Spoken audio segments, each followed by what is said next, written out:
In most faith traditions, there are holiness codes. And the people who go against the holiness codes are seen as an abomination.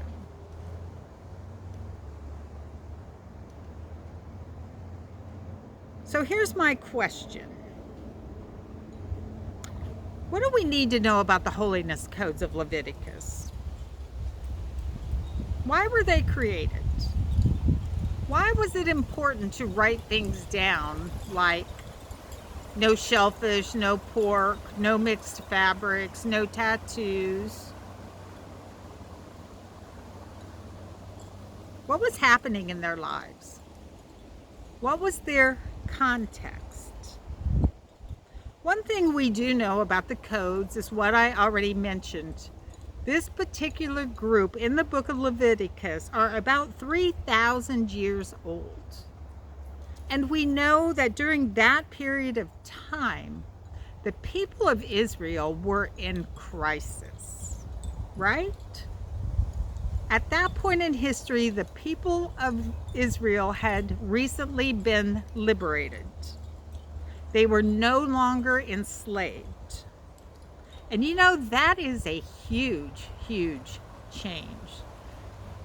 To go from being enslaved to being liberated, that's a huge life change.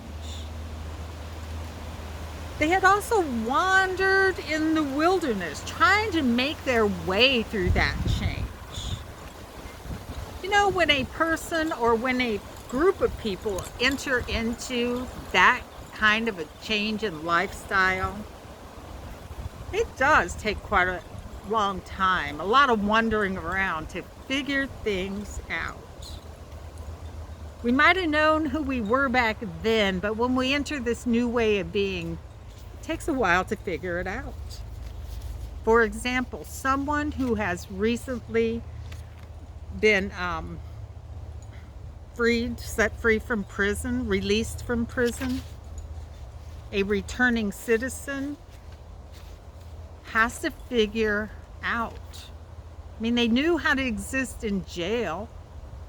They knew the code, but once they're returning to their hometown or wherever they're going, it takes a while to figure out, how am I going to live now? Where do I fit in?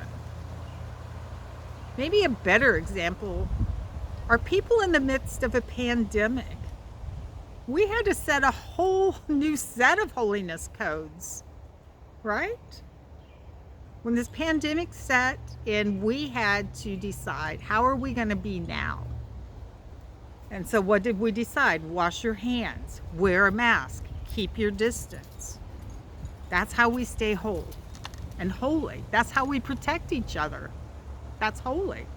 And so what happens when we don't do that? To do otherwise, what do we think? It's a disgrace, it's disrespectful, it's selfish, it's an abomination. Maybe we might think that, right? So all of these things help us ask the question, what was going on 3,000 years ago that required a new set of holiness codes? Who were the codes written for? What was being prohibited? And why was it important?